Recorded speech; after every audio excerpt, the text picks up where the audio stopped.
Hello दोस्तों, आप लोगों का A2 एकेडमी में स्वागत करते हैं। आशा करते हैं आप लोगों की तैयारी बहुत अच्छी चल रही होगी। अब ज़्यादा टाइम नहीं रह गया आप लोगों के पास। एक दो दिन में एडमिट कार्ड भी आप लोगों को पता चल जाएगा कि किस शहर में है। तो आज एजुटेरिया के मॉडल पेपर नंबर 9 हम लोग करने वाले हैं। आप लोग बस टेस्ट दीजिए और इसमें सारी चीज़ें हैं, ठीक है। आपकी जीएस भी है, मॉडर्न इंडिया भी है, जियोग्राफी भी है, साइंस भी है, पॉलिटिक्स भी है, करंट अफेयर भी है। सब आप लोगों के पास है। अब 100 नंबर का टेस्ट होगा। 100 नंबर में देखिए आप कितने नंबर लाते हो, ठीक है। तो आइए चलते हैं। पहला क्वेश्चन कह रहा है लिंगराज मंदिर कहाँ पे स्थित है। लिंगराज मंदिर, तो ये आपको तो पता है कि ये उड़ीसा में स्थित है, कोई दिक्कत नहीं। तो 11वीं 12वीं शताब्दी के मध्य में ये भगवान शिव, देखिए कभी कभी पूछ लेता है किसको समर्पित है, तो भगवान शिव को समर्पित है ये याद रखिएगा। भगवान शिव को समर्पित है। और ये भुवनेश्वर में स्थित है। भुवनेश्वर उड़ीसा का एक शहर है। सोमवंशी राजा यदाति प्रथम ने बनवाया था। सोमवंशी राजा थे एक, सोमवंशी करके एक राजा थे। यदाति तो प्रथम ने बनवाया था, ठीक है। ये लाल पत्थर से बना हुआ और कलिंग शैली में बना हुआ है, ठीक है। तो ये आपको पता हो चल गया कि किसके भगवान शिव को समर्पित मंदिर है। आगे चलते हैं। तिथि बौद्ध संगति किस स्थान पर हुई थी। किस स्थान पे हुई थी ये पूछा गया है आपसे। तो तिथि बौद्ध संगति आपको पता है 256 ईसा पूर्व में हुआ था। कब हुआ था? 256 ईसा पूर्व में हुआ था। और कहाँ हुआ था? तो वर्तमान के पटना यानी पाटलिपुत्र में हुआ था, ठीक है। इसकी अध्यक्षता किसने की थी? तो मोंगली पुत्र द्वारा की गई थी, ठीक है। मोंगलीपुत्र द्वारा की गई थी। इस बौद्ध संगति का आयोजन पूछे किसके शासनकाल में हुआ था? तो अशोक के शासनकाल में हुआ था, ठीक है। अशोक के शासनकाल में हुआ था। अभिधम्म पिटक आपने सुना होगा। अभिधम्म पिटक एक दार्शनिक विश्लेषण और शिक्षण का व्यवस्थापन से चर्चा में रहता है। विनय पट्टिका का आपका नाम बता सकते हैं? विनय पट्टिका के बारे में? बिना पट्टिका या सूत्र पट्टिका आप सुने होंगे। बुद्ध की शिक्षाएं से है, ठीक है। किस मुगल शासक की पत्नी ने अपनी पति के लिए एक मकबरा बनवाया? किस मुगल, ये बीपीएससी का प्रीवियस ईयर का क्वेश्चन है कि किस मुगल शासक की पत्नी ने अपने पति के लिए मकबरा बनवाया? तो वो हुमायूं।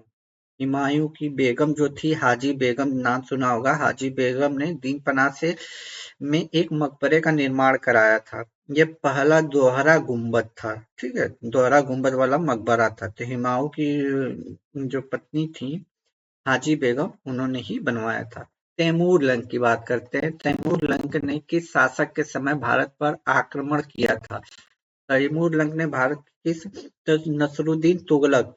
तैमूर का दिल्ली पे जब आक्रमण किया था 1398 ईस्वी में, तो उस समय तुगलक वंश का शासक था। आज शासक कौन था? नसरुद्दीन तुगलक। तुगलक वंश का पतन के बाद खिलजी खान ने सैयद वंश की स्थापना की थी, ठीक है। महावीर ने अपना उपदेश किस भाषा में दिया है? महावीर आपको पता है, महावीर जैन धर्म के 24वें तीर्थंकर थे और इन्होंने प्राकृतिक भाषा में अपना उपदेश दिया है।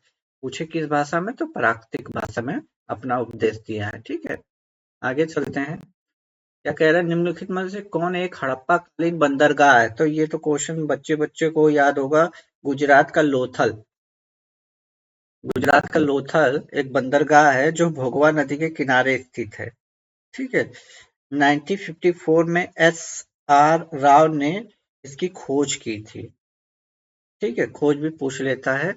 तो कब की गई थी? तो 1954 में एस आर राव के द्वारा, ठीक है। एस आर राव के द्वारा की गई थी, ठीक है।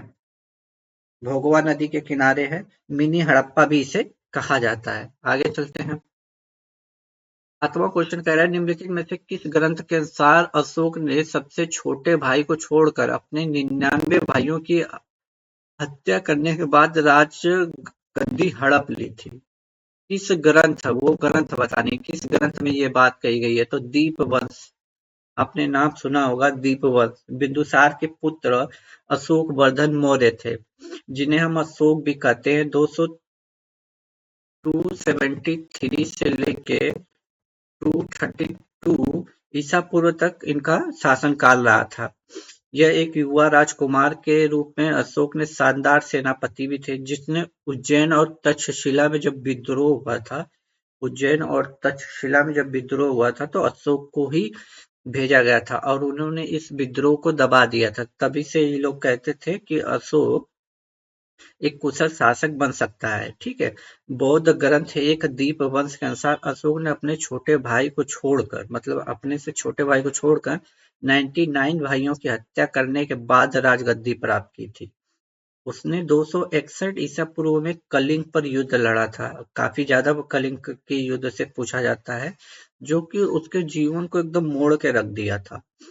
और उसने उपगुप्त से शिक्षा प्राप्त करके बौद्ध धर्म धारण कर लिया था। इतना रक्तपात हुआ था ना कलिंग युद्ध में, तो उसको देख के मन विचलित हो गया था। उसी के बाद उसने बल और हिंसा के स्थान पर धर्म नीति मतलब धर्म का शासन करने की नीति अपनाई थी।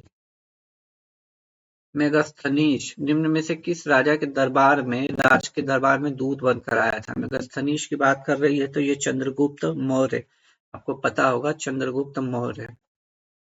ठीक है, Chandragupta Maurya. Megasthenes Seleucus Nicator का राजदूत था। आपको पता होना चाहिए, कभी कई बार पूछ लेता है किसका राजदूत था, तो सेल्यूकस निकेटर का राजदूत था। और मेगास्थनीज ने इंडिका नामक एक पुस्तक भी लिखी है, जो मौर्य कालीन की समाज सभ्यता के साथ साथ पाटली नगर की विस्तृत जानकारी इंडिका नामक पुस्तक से मिलती है। ठीक है। मेगास्थनीज ने इंडिका में भारतीय समाज को 7 वर्गों में विभाजित किया है। 7।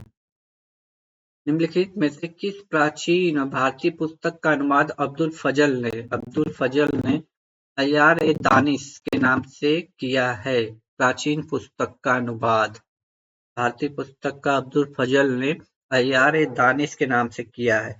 तो ये था पंचतंत्र। पंचतंत्र। ठीक है। मुगल काल में भारतीय पुस्तक पंचतंत्र का अनुवाद अब्दुल फजल ने अय्यार ए दानिश के नाम से किया है। पंचतंत्र भारतीय पशु कथा का एक संग्रह है। इसका 15 भारतीय 40 विदेशी भाषाओं में अनुवाद किया गया है।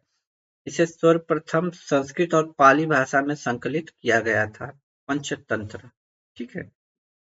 आगे चलते हैं। चंद्रगुप्त मौर्य ने सेल्यूकस निकेटर को कब हराया था? कब हराया था, ये पूछा गया है।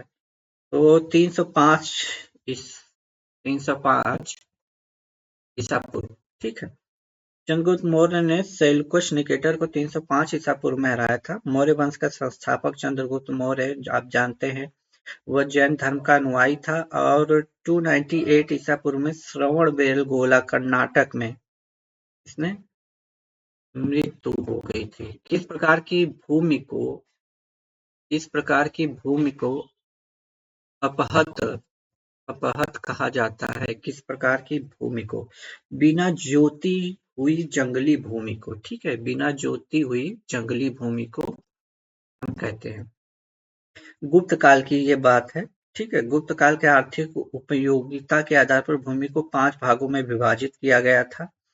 इसी में वैसी भूमि जो जंगली हो तथा बिना जोती हुई हो, उसे अपहत कहा जाता है। गुप्त काल के भूमि देख लीजिए, हम लिख दे रहे हैं।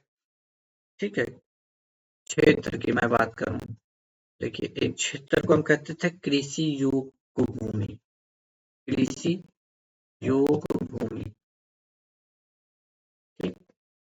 बीपीएससी काफी डीप में भी अब पूछने लगा है। खिला को हम क्या कहते थे?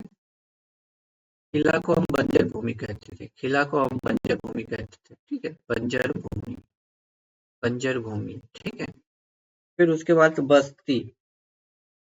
बस्ती से आप लोग समझ जाइएगा कि रहने योग्य। ठीक? रहने योग्य। रहने योग्य जमीन को कहते थे या भूमि को। ठीक है। और सराह से चारागाह का उच्चारण देखिए हल्का हल्का हो रहा है, तो चारागाह इसको कहते थे। चारागाह। ठीक है। चारागाह। ठीक। आगे चलते हैं। खेड़ा युद्ध किनके बीच हुआ था? खेड़ा का युद्ध पूछा जा रहा है आपसे। खेड़ा का युद्ध किनके बीच हुआ था?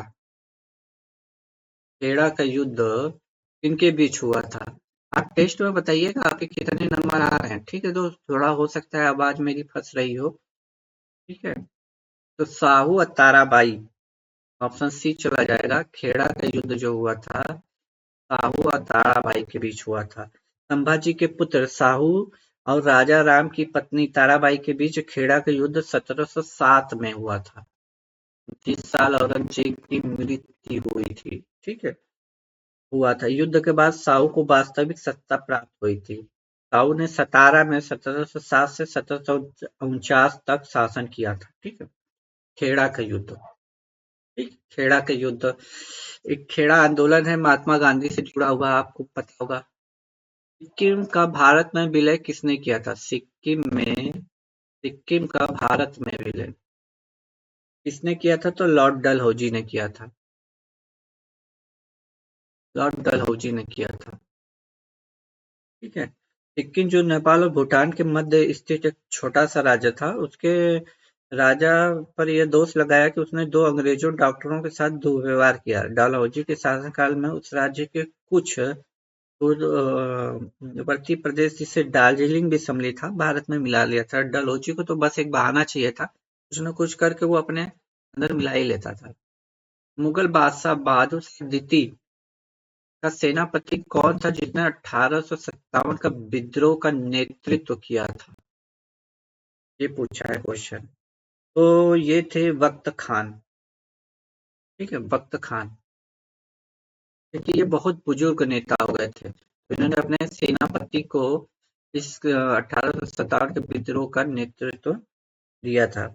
समझे, दिल्ली के बहादुर शाह जफर थे, बुजुर्ग होने के कारण इनके सेना का नेतृत्व वक्त खान ने किया था। ठीक है, आगे चलते हैं।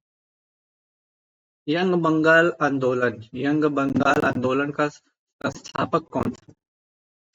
यंग बंगाल आंदोलन के संस्थापक थे Derozio. Derozio, option number D चला जाएगा। ठीक है, यंग बंगाल आंदोलन 1828 में हुआ था। ठीक है, 1828 में हुआ था।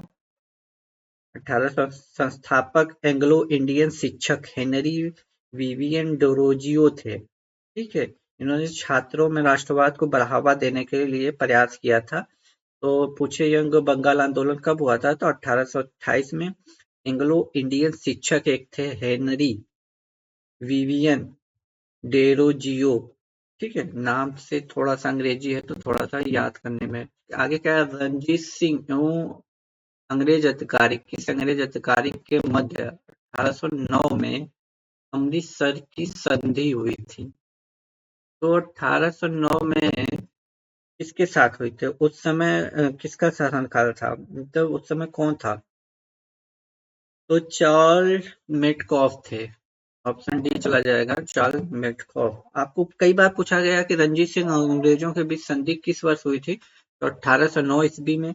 ये याद रखिएगा, रणजीत सिंह और चार्ल्स मेटकॉफ के बीच 1809 में अमृतसर की संधि हुई थी। उस समय गवर्नर जनरल की बात करें तो मिंटो प्रथम थे। ठीक है, मिंटो प्रथम इस समय, ये वाले जो ऑप्शन ए में है, ये उस समय भारत के गवर्नर जनरल थे। ठीक है, गवर्नर जनरल थे। दक्षिण भारत में ब्राह्मण समाज को क्या कहा जाता था? देखिए यहाँ दक्षिण भारत लिखा है, इसलिए थोड़ा सा सजग हो जाइएगा। दक्षिण भारत में जो ब्राह्मण समाज है ना, उसे हम वेद समाज के नाम से भी जानते हैं, वेद समाज के नाम से। वेद समाज की स्थापना 1864 ईस्वी में मद्रास में केशव चंद्र सेन अधरलू नायडू ने किया था। इसको वेद समाज को दक्षिण भारत का ब्राह्मण समाज भी कहते हैं। ठीक है, तो कब हुआ था? तो 1864 में हुआ था। और किसने किया था? तो ये केशव चंद्र सेन थे, केशव चंद्र सेन और के धरलू नायडू ने किया था। ठीक है, के धरलू नायडू ने। इंडियन होम रूल सोसाइटी का गठन इंडियन होम रूल सोसाइटी का गठन कहाँ किया गया था? तो ये लंदन में किया गया था। इंडिया होम रूल सोसाइटी की बात कर रहा है। ठीक है, सोसाइटी की बात कर रहा है, आंदोलन मत जोड़ दीजिएगा। तो 1905 में श्याम जी कृष्ण वर्मा ने श्याम जी कृष्ण वर्मा। इन्होंने लंदन में इंडिया होम रूल सोसाइटी का गठन किया था। लंदन में इन्होंने इंडिया हाउस की स्थापना भी की थी। ठीक है, श्याम जी कृष्ण वर्मा।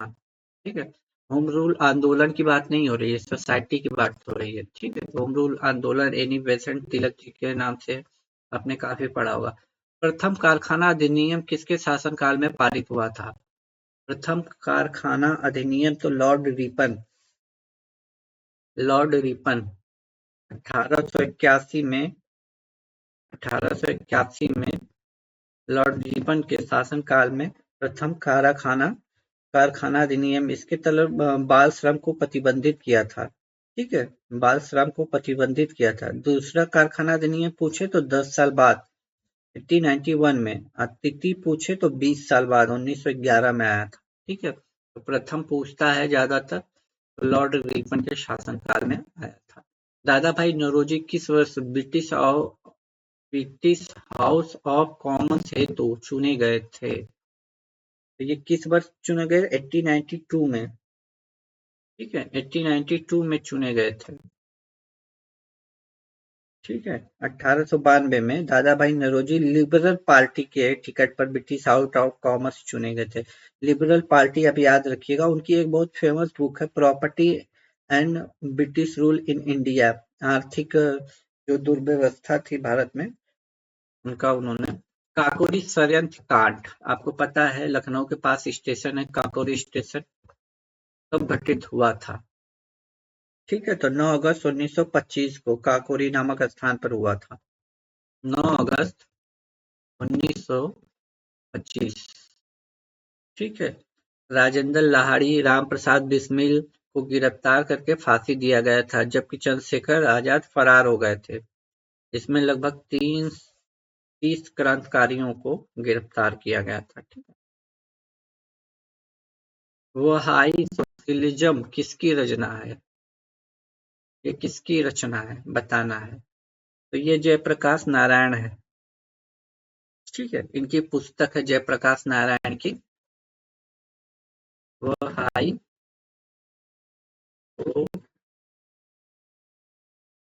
सोशलिज्म।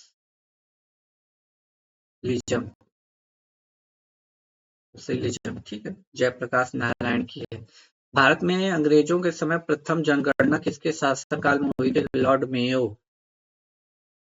ठीक है, लॉर्ड मेयो के शासनकाल में हुई थी 1872 में। 1872 में हुई थी, लॉर्ड मेयो के शासनकाल में हुई थी। ठीक है, किंतु लॉर्ड रिपन जो अभी पीछे हम लोग पढ़े हैं, ठीक है, लॉर्ड रिपन जिसके में प्रथम कारखाना आयोग आया था, उनके काल से नियमित जनगणना 1881 से होने लगी थी। ठीक है, लॉर्ड मेयो के शासनकाल में एक मेयो कॉलेज 1872 में अजमेर में शुरू किया गया था, और कृषि विभाग 1872 में स्टार्ट किया गया था। मेयो कॉलेज पूछेगा ना तो बता दीजिएगा, अजमेर में 1872 में खोला गया था मेयो कॉलेज 1872 में।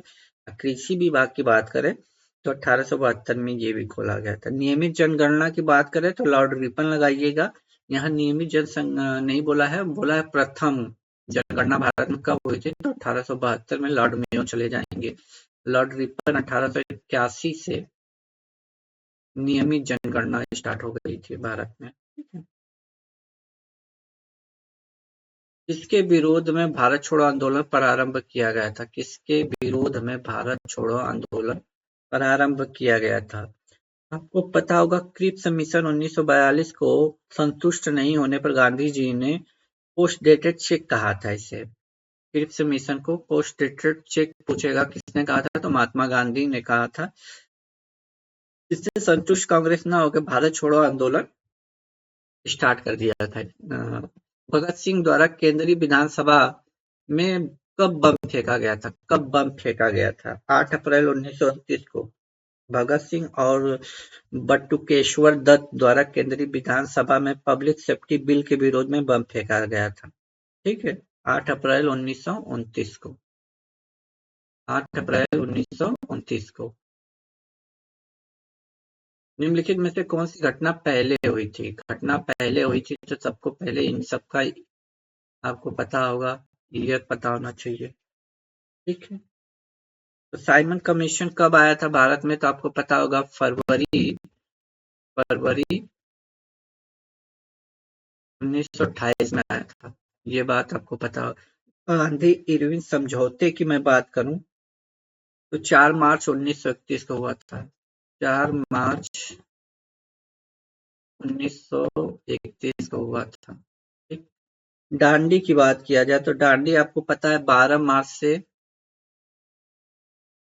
6 अप्रैल, 12 मार्च मैं लिख दे रहा हूँ, 6 अप्रैल 1930। फिर अप्रैल से 6 अप्रैल से ये आंदोलन चालू हो गया था, मतलब 1930 में केरल में 6 अप्रैल से ये नमक कानून तोड़ा गया था।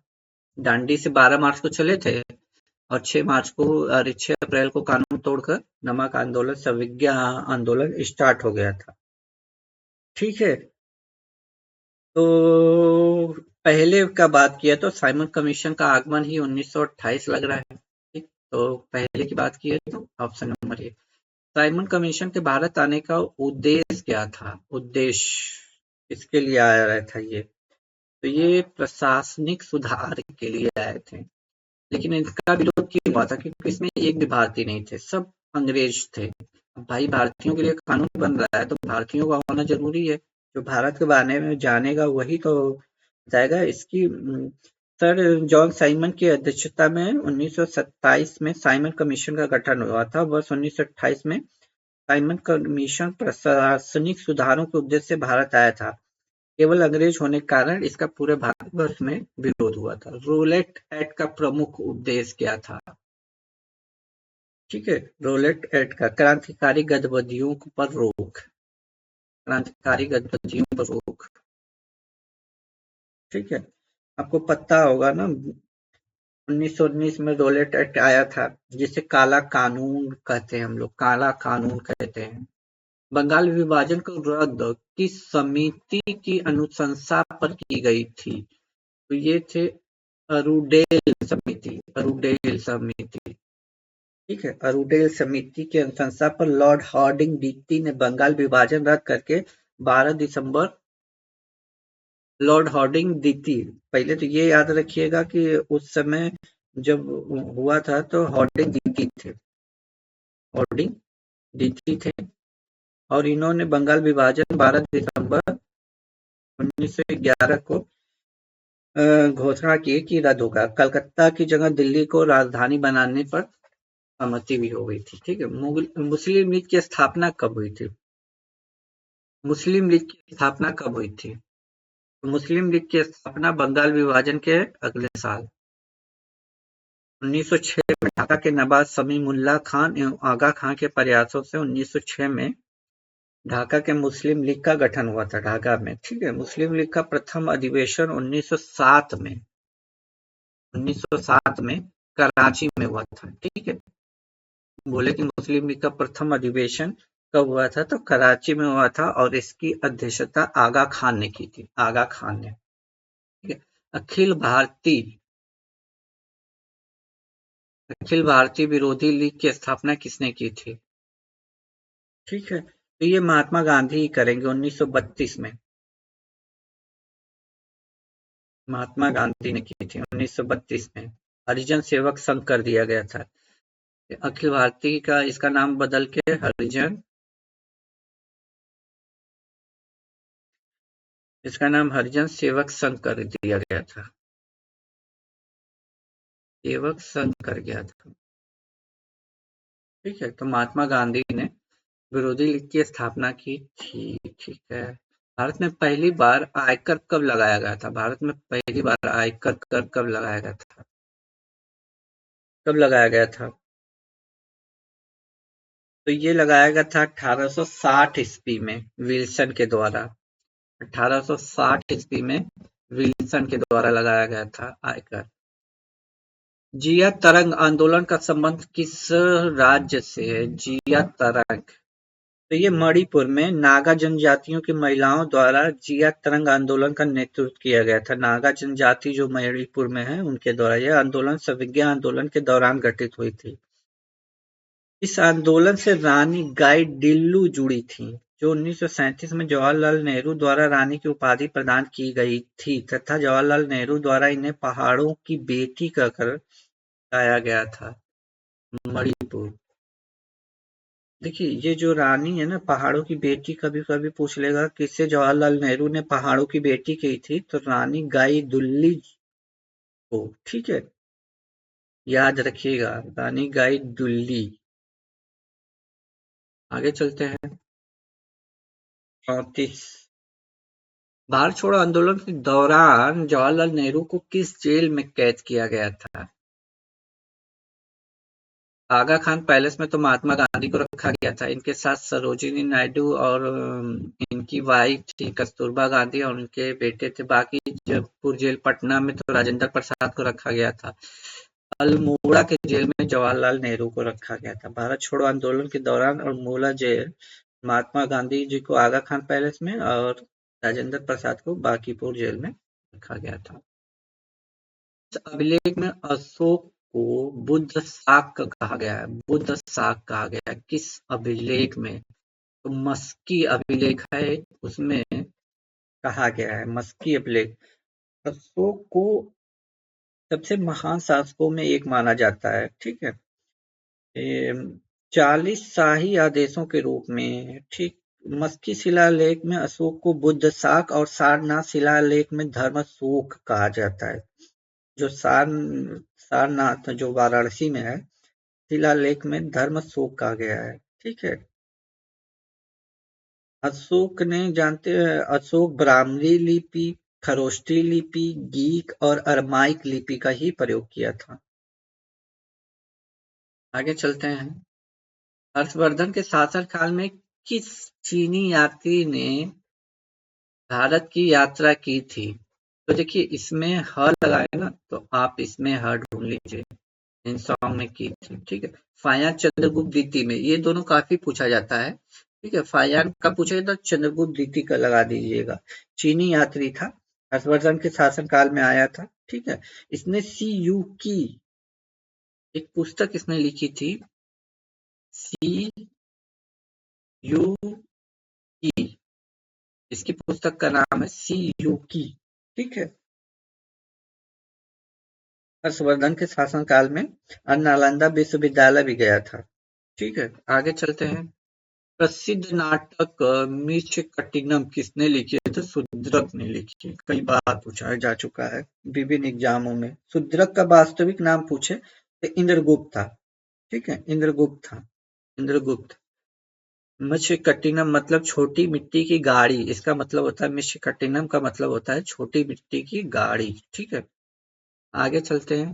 प्राथमिक स्तर पर भाषा का शिक्षण का उद्देश्य यह है कि बच्चे मानक भाषा का प्रयोग करना जल्दी सीख जाए। प्राथमिक स्तर पर भाषा शिक्षण की बात की रही है। बच्चे भाषा परीक्षण में सुधर अच्छे अंक लाए। बच्चे विभिन्न स्थितियों में भाषा का प्रभावी प्रयोग कर सके। बच्चा भाषा के व्याकरण को जान सके। तो ये तो गलत हो जाएगा, ऑप्शन नंबर सी जाएगा कि बच्चे विभिन्न स्थितियों में भाषा का प्रभावी प्रयोग कर सकें, ठीक है। ऑप्शन पेडोलॉजी का क्वेश्चन है, आपके पेडोलॉजी का क्वेश्चन। बच्चों की भाषा का आकलन करने के लिए सबसे उचित तरीका है, सबसे बेस्ट तरीका आपको जानना है। बच्चों की लिखित परीक्षा लेनी चाहिए, बच्चों को भाषा प्रयोग का अवलोकन करना चाहिए, बच्चे से किताब पढ़वाना चाहिए, बच्चों से परियोजनाओं एक कार्य करवाना चाहिए। तो ये गलत हो जाएगा, ये हो जाएगा भाषा प्रयोग का अवलोकन करना चाहिए, ठीक है। आगे चलते हैं। तो व्यापक मूल्यांकन किस लिए किया जाना चाहिए? सतत और व्यापक शिक्षण के साथ परीक्षा का तालमेल बिठाने के लिए नहीं, ये तो नहीं होना चाहिए, ये गलत हो जाएगा। शिक्षा बोर्ड की जवाबदेही को कम कर, ये कोई बात थोड़ी ना हुई। जल्दी जल्दी की जाने वाली गलतियों की तुलना में कम अंतराल पर की जाने गलतियां को सुधारा जाता है, कम थोड़ी ना, फिर तो मतलब नहीं है। यह समझने के लिए अभिगम मतलब लर्निंग किस प्रकार अवलोकन किया जाता है और सुधार किया जा सकता है, ये सबसे बेस्ट है, सबसे बेस्ट। शिशुआ काल की अवधि है, शिशुआ काल की अवधि पूछा है तो जन्म से 2 वर्ष। ठीक है, सीटेट में ये सारे क्वेश्चन कई बार पूछे जा चुके हैं। क्या पूछा है, निम्नलिखित में से कौन बीज नहीं है? बीज नहीं है, बीज नहीं है। तो गेहूं तो बीज है, क्योंकि आप जो किसान है वो तो आप जानते हैं कि गेहूं एक बीज है, कोई दिक्कत नहीं। काली मिर्च भी आप जानते हैं बीज ही है। सौंफ भी आप जानते हैं बीज है। साबूदाना बीज नहीं है। आपका आंसर हो जाएगा सी। साबूदाना बीज नहीं है, बल्कि साइकस के तनों के मंडल से बनाया जाता है। गेहूं, काली मिर्च, सौंफ सब बीज है। अब क्या बोला है? सही सुमेलित है। बिहू। बिहू आपको पता है असम में है, कोई दिक्कत नहीं। भरतनाट्यम उड़ीसा में तो है नहीं, आपको पता है कहाँ पे है? तमिलनाडु में। भरतनाट्यम कहाँ पे है? तमिल में, तमिलनाडु में। कथक कर्नाटक में है नहीं, आपको पता है उत्तर भारत का डांस है कथक। उत्तर भारत का डांस है। ठीक है, उत्तर भारत का डांस है कथक, उत्तर भारत का डांस है। ठीक। और क्या पूछा हमसे? लावड़ी। लावड़ी तो महाराष्ट्र का है, आपको पता है महाराष्ट्र। तो सुमेलित था असम, हमारा असम बिहू। ठीक है। अब बताइए भरतनाट्यम। भरतनाट्यम की बात करें तो तमिल में हो ही गया। यक्षगान बताइए कहाँ का डांस है? यक्षगान की बात कर रहे हैं। यक्षगान बताइए।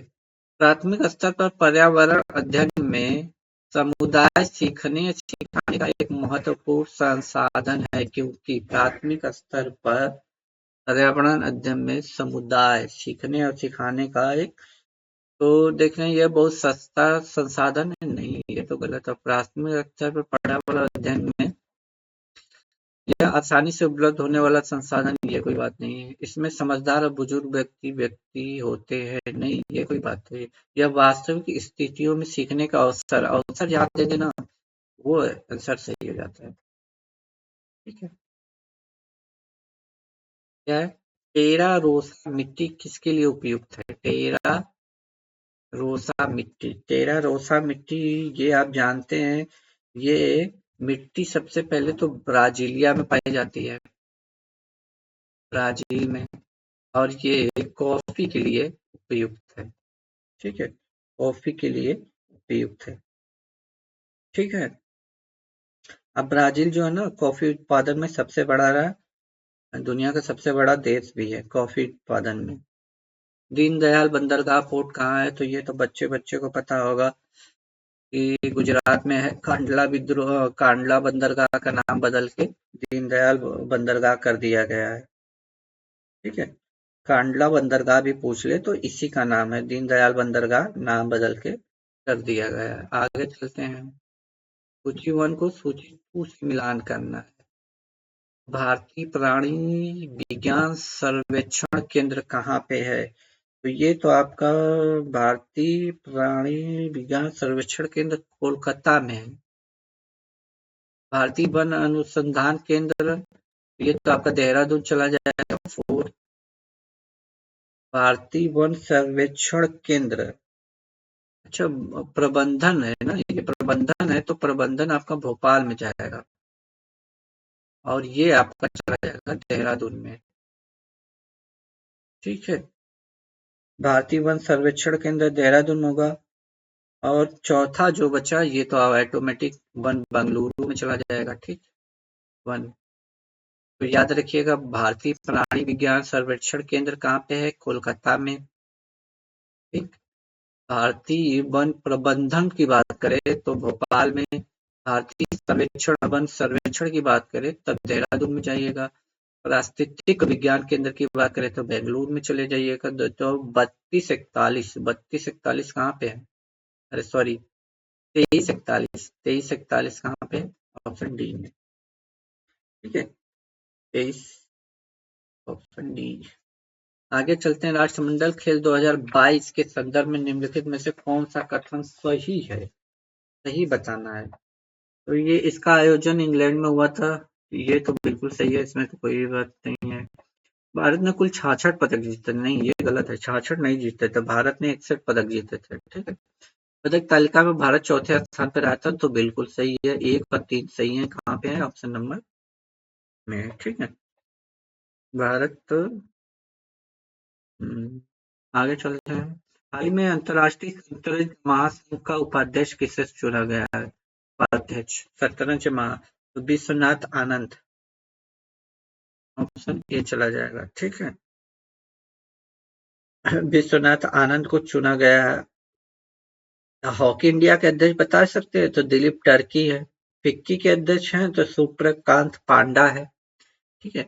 ये फिक्की के ये फिक्की के अध्यक्ष है, फिक्की के अध्यक्ष है, ठीक है। और दिलीप टर्की की बात कर रहा है तो ये हॉकी इंडिया के हैं, हॉकी इंडिया के अध्यक्ष हैं, ठीक है। निम्नलिखित में से किस देश ने चंद्रमा पर अपना पहला अंतरिक्ष यान दानूरी लॉन्च किया? दानूरी, दानूरी तो ये दक्षिण कोरिया ने लॉन्च किया था। दक्षिण कोरिया ने दक्षिण कोरिया ने लॉन्च किया था। निम्नलिखित में से किस मंत्रालय द्वारा आज आजादी के अमृत महोत्सव के तहत बढ़े चलो अभियान की शुरुआत की गई है? तो सांस्कृतिक मंत्रालय के द्वारा की गई है, सांस्कृतिक मंत्रालय के द्वारा। निम्नलिखित में से कौन सा रोग जीवाणु संक्रमण जो यौन संपर्क में माध्यम से प्रेषित होता है, तो उसे क्या कहते हैं? उसे गोनोरियो कहते हैं, गोनोरिया, ठीक है। क्वेश्चन फिर से पढ़िएगा। निम्नलिखित में से कौन सा रोग जीवाणु संक्रमण है जो यौन संपर्क के माध्यम से प्रेषित होता है? तो गोनोरिया, ठीक है। ऑप्शन ए चला जाएगा, गोनोरिया, ठीक है। गोनोरिया नामक एक जीवाणु के माध्यम से होता है, ठीक है। संक्रमण योनि, गुर्दा या मुख मैथुन के माध्यम से हो सकता है, ठीक है। आइए आगे चलते हैं। निम्नलिखित में से कौन सा HIV एड्स का इलाज नहीं है? HIV एड्स का इलाज है रक्तदान, ठीक है। एंटी एंटीरिट्रोवायरल थेरेपी से इसका इलाज किया जा सकता है। PEP प्री एक्सपोजर फोलिलैक्सिस से भी इसका इलाज किया जा सकता है, ठीक है। आगे चलते हैं। निम्नलिखित में से कौन सा कवक रोग है जो गेहूं के पौधों को प्रभावित करता है? गेहूं के पौधों को प्रभावित करता है तो रस्ट है। ये कौन सा है? रस्ट। निम्नलिखित में से कौन सा कवक रोग है जो गेहूं के पौधों को प्रभावित करता है? तो रस्ट है, रस्ट, ठीक है। इसमें पत्तियां, तना, बालियों पर लाल नारंगी चूड़ जैसे दिखाई देते हैं, ठीक है। आगे चलते हैं। कौन सा असत्य फल का उदाहरण है? असत्य फल की बात कर रहा है, असत्य फल तो ये हो जाएगा आपका स्ट्रॉबेरी, स्ट्रॉबेरी, ठीक है। स्ट्रॉबेरी कुछ फलों में न केवल अंडाशय बल्कि कुछ अन्य फूलों के हिस्से भी फल में विकसित हो जाते हैं। ऐसे फलों को असत्य फल कहा जाता है। जैसे सेब है, नाशपाती है, खाने योग्य फल थैलेमस होता है, थैलेमस खाने योग्य फल थैलेमस होता है, ठीक है। आगे चलते हैं। पाचन तंत्र में अग्नाशय का क्या कार्य है? पाचन तंत्र में अग्नाशय का क्या कार्य है? रक्त शर्करा के स्तर को नियंत्रित करना। पाचन तंत्र में अग्नाशय का क्या कार्य है? तो रक्त शर्करा के स्तर को नियंत्रित करना, ठीक है। डीएनए की बात कर रहा है। डीएनए में कितने नाइट्रोजनी क्षार पाए जाते हैं? कितने पाए जाते हैं? तो 4 पाए जाते हैं। 4 नाइट्रोजनी क्षार पाए जाते हैं डीएनए में, ठीक। डीएनए में 4 पाए जाते हैं। निम्नलिखित में से कौन सी सभी यूकेरियोटिक कोशिकाओं की विशेषता है? तो ये हो जाएगा एक झिल्ली युक्त नाभिक की उपस्थिति। एक झिल्ली युक्त नाभिक की उपस्थिति पूछ रहा है ना। निम्नलिखित में कौन सी सभी यूकेरियोटिक कोशिका की विशेषता है? तो एक झिल्ली युक्त नाभिक की उपस्थिति, ठीक है। 58। आगे चलते हैं। पौधों में प्रकाश संश्लेषण को नियंत्रित करने वाले एंजाइम के उत्पादन के लिए कौन से सूक्ष्म पोषक तत्व की आवश्यकता होती है? पौधों में प्रकाश संश्लेषण को नियंत्रित करने वाले एंजाइम के उत्पादन के लिए तो मैग्नीज मैग्नीज की जरूरत पड़ती है। पौधों में प्रकाश संश्लेषण को नियंत्रित करने वाले एंजाइम के उत्पादन के लिए सूक्ष्म पोषक तत्व की आवश्यकता है तो मैग्नीज है। ठीक है, मैग्नीज। आगे चलते हैं। महिला प्रजनन महिला प्रजनन के बारे में बात कर रहा है। ओवुलेशन शुरू करने के लिए कौन सा हार्मोन उत्तरदायी तो है? ठीक है, महिला प्रजनन सिस्टम में ओवुलेशन शुरू करने के लिए कौन सा हार्मोन उत्तरदायी है? तो ऑप्शन नंबर सी चला जाएगा, ल्यूटिनाइज हार्मोन्स, LH। ठीक है। चिकित्सा स्थितियों को निदान करने के लिए एमआरआई में किसका उपयोग नहीं होता है? एमआरआई में किसका उपयोग नहीं होता है? तो एक्स किरण की नहीं होता है, एक्सरे की बात कर रहा है। ठीक है, एक्स किरण का उपयोग नहीं किया जाता। एक मजबूत चुंबकीय क्षेत्र और रेडियो तरंगों का उपयोग करता है। जेनॉन आइसोटोप के प्रयोग से गामा रे का उपयोग एमआरआई में किया जाता है। सबसे पूछा चुंबकीय क्षेत्र, रेडियो तरंगे, गामा करना, एक्स किरणों का उपयोग नहीं किया जाता। निम्नलिखित में से कौन सा कारक गुरुत्वीय जी को प्रभावित नहीं करता? गुरुत्वीय जी को प्रभावित नहीं करता, जी को प्रभावित नहीं करता है, बताना है। तो ये हो जाएगा वस्तु का द्रव्यमान। वस्तु का द्रव्यमान गुरुत्वीय त्वरण को प्रभावित नहीं करता है। द्रव्यमान याद रखिएगा, गुरुत्वीय त्वरण जी के मान को प्रभावित नहीं करता है।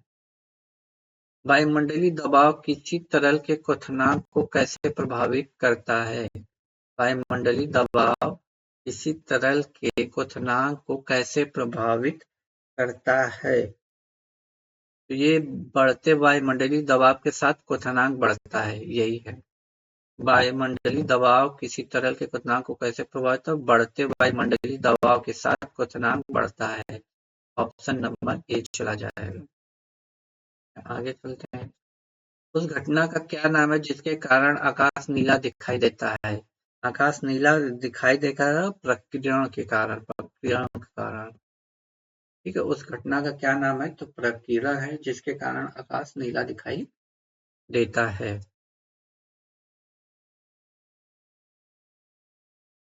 ठीक है, निम्नलिखित में से कौन सा कारक ध्वनि की गति को प्रभावित नहीं करता है? निम्नलिखित में से कौन सा कारक ध्वनि की गति को प्रभावित नहीं करता है? तो तापमान भी करता है, आर्द्रता भी करता है, ऊंचाई भी करता है, इनमें से कोई नहीं। ठीक है, ऑप्शन डी चला जाएगा। निम्नलिखित में से किस पदार्थ में उच्चतम विद्युत चालकता होती है? उच्चतम विद्युत चालकता होती है। उच्चतम विद्युत चालकता होती है।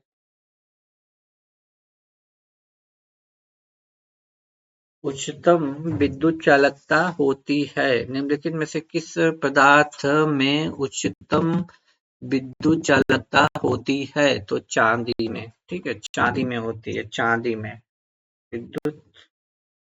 विद्युत चालकता चांदी में होती है। प्राकृतिक में पाया जाने वाला सोडियम क्लोराइड निम्नलिखित में से कौन सा खनिज होता है? प्राकृतिक में पाया जाने वाला सोडियम क्लोराइड निम्न में से कौन सा खनिज होता है? तो हैलालाइट। प्राकृतिक में पाया जाने वाला सोडियम क्लोराइड कौन सा खनिज होता है? तो हैलालाइट होता है। ठीक है, आगे चलते हैं। निम्नलिखित में से कौन सा कथन सुमेलित नहीं है? कौन सा कथन सुमेलित नहीं है? सबसे हल्की धातु सोडियम। सबसे हल्की धातु सोडियम, यही नहीं है। ठीक है, लिथियम सबसे हल्की धातु होती है। ठीक है, सबसे हल्की धातु कौन सी है? तो लिथियम होती है, याद रखिएगा, लिथियम होती है। लिथियम सबसे हल्की धातु। आवर्त सारणी में शून्य समूह में रखे गए तत्व निष्क्रिय तत्वों के नाम से जाने जाते हैं, ये बिल्कुल सही है। सबसे भारी धातु ओसियम होती है, बिल्कुल सही है। सबसे हल्की धातु लिथियम होती है। निम्नलिखित में मूर्खों का सोना क्या कहलाता है? मूर्खों का सोना पूछ रहा है, तो आयरन पायराइट। आयरन पायराइट मूर्खों का सोना कहलाता है। ठीक है, आगे चलते हैं। वायुयान के निर्माण में मिश्र धातु का प्रयोग कीजिए। मिश्र धातु। वायुयान के निर्माण में किस मिश्र धातु का प्रयोग किया जाता है? तो ए बी दोनों, मतलब मैग्नीशियम ड्यूटेरियम दोनों का किया जाता है। ठीक है, नाइट्रोन का नहीं किया जाता। आगे चलते हैं। हंसाने के लिए निम्नलिखित में किस गैस का प्रयोग किया जाता है? हंसाने के लिए किया जाता है नाइट्रस ऑक्साइड का। नाइट्रस ऑक्साइड का। Nitrous oxide.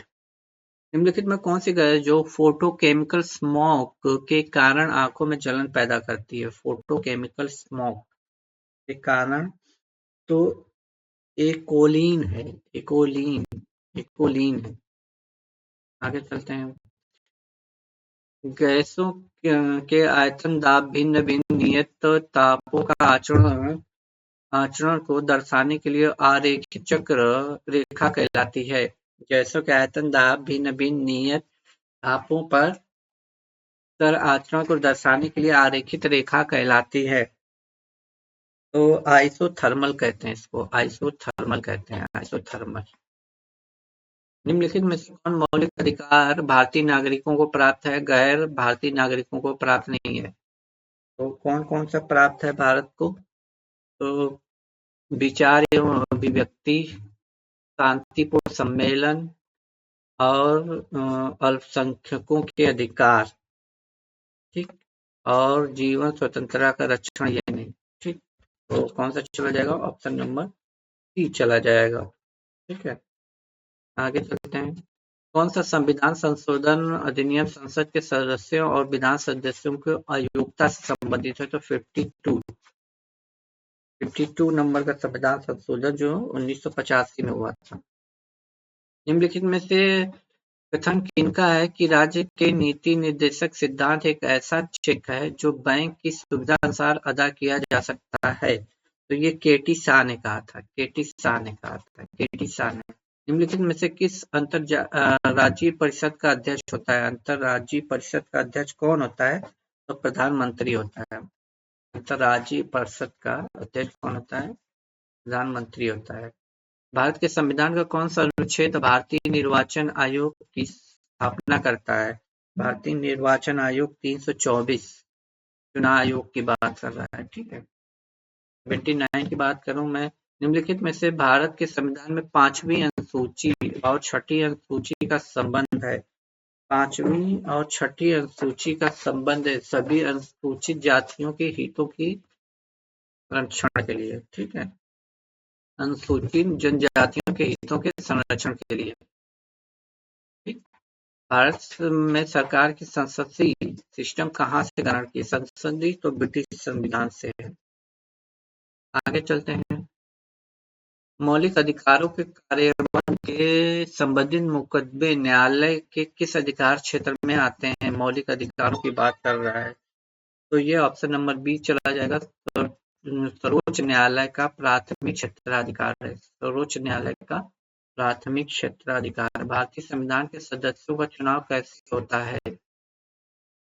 कैसे हुआ था? भारतीय संविधान सभा के सदस्यों का तो हुआ था, तो 82 का चला जाएगा। विभिन्न प्रांतों की विधानसभा द्वारा चुना गया था। विभिन्न प्रांतों की विधानसभा द्वारा चुना गया था। संविधान संशोधन के तहत राष्ट्रपति पर कोई सलाह मंत्रिपरिषद द्वारा पुनर्विचार किए जाने के लिए वापस भेजने का अधिकार प्रदत्त की गई थी। तो ये 44वां संविधान संशोधन था। 44वां संविधान संशोधन। निम्न संविधान संशोधनों में से एक के अंतर्गत दिल्ली राष्ट्रीय राजधानी क्षेत्र बना था। दिल्ली राजधानी क्षेत्र बना था, तो 69 69वां संविधान संशोधन। भारतीय संविधान के राष्ट्रपति द्वारा अनुच्छेद 123 के तहत जारी अध्यादेश संसद सत्र प्रारंभ होने के बाद कितने समय तक प्रभावी रह सकता है? तो 6 सप्ताह तक। ठीक है। संसद का सत्र प्रारंभ होने के बाद की बात हो रही है। पंचायती राज संस्थाओं के आरक्षण संबंधी प्रावधान का चर्चा किस अनुच्छेद में किया गया है? तो ये 243 डी में किया गया है। 243 डी में किया। यूके सिन्हा समिति किससे संबंधित है? यूके सिन्हा संबंधी है सूक्ष्म लघु मध्यम उद्योग से।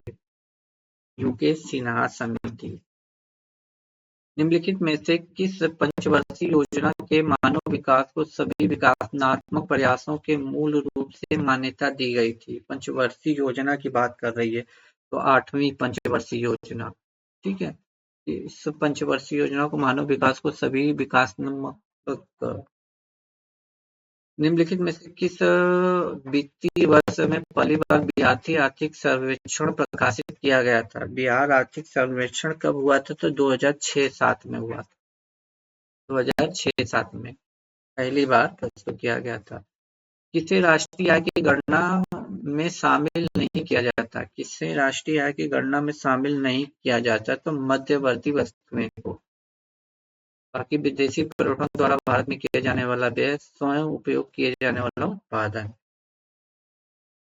निम्नलिखित में से कौन सा मैदान रचनात्मक मैदान का उदाहरण है? रचनात्मक मैदान का उदाहरण है 92 की बात हो रही है, तो हंगरी का मैदान। ठीक है। हंगरी का मैदान। हंगरी का मैदान। ठीक है। हंगरी का मैदान। विश्व के प्रमुख द्वीप समूह गलत बताना इसमें। बेफिन द्वीप। बताइए बेफिन द्वीप जो है, बेफिन द्वीप 93 का बताना है। उत्तरी ध्रुव महासागर, ये तो सही है। ब्रिटेन पश्चिमी अटलांटिक महासागर, यही गलत है। मेडागास्कर हिंद महासागर में। ग्रीनलैंड आर्कटिक महासागर में। ठीक है। ये लेकिन मैं भागड़ा नागल किस राज्य की संयुक्त परियोजना है? भागड़ा नागल की बात कर रहा है।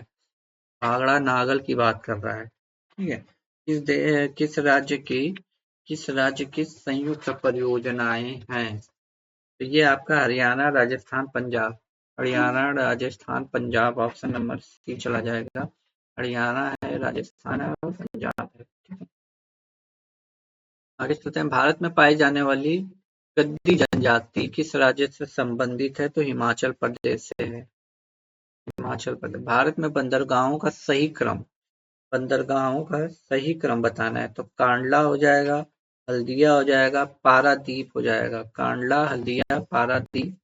कांडला आपको पता है गुजरात में है, कोची लास्ट में आएगा। ठीक है। हल्दिया है, पारादीप है। ठीक है। भारत में कुल 13 बंदरगाह हैं, मतलब प्रमुख बंदरगाह की बात करूं तो ज्यादा। ठीक है। लेकिन भारत की सबसे लंबी राष्ट्रीय राजमार्ग कौन सा? राष्ट्रीय राजमार्ग 44 है। राष्ट्रीय राजमार्ग 44 है। किस प्रकार की मिट्टी में कार्बनिक पदार्थ की बहुलता होती है? कार्बनिक पदार्थ की बहुलता होती है, टेट में हो जाएगा काली मिट्टी, कपासी मिट्टी जिसको बोलते हैं। अलकनंदा और पिंडार नदी का संगम स्थल कहाँ होता है, कहलाता है? तो कर्णप्रयाग कहलाता है। कर्णप्रयाग में। निम्नलिखित में भारत का कौन सा पठार भारत की खनिज हृदय भूमि के रूप में जाना जाता है? हृदय भूमि के, तो छोटा नागपुर का पठार। छोटा नागपुर का पठार। टॉप 100 क्वेश्चन थे, पूरा कम्बो पैक था। अब बताइए इसमें आपके कितने नंबर बन रहे हैं? कमेंट बॉक्स में जरूर कमेंट कीजिएगा। तब तक के लिए खुश रहिए, मुस्कुराते रहिए। जय हिंद दोस्तों।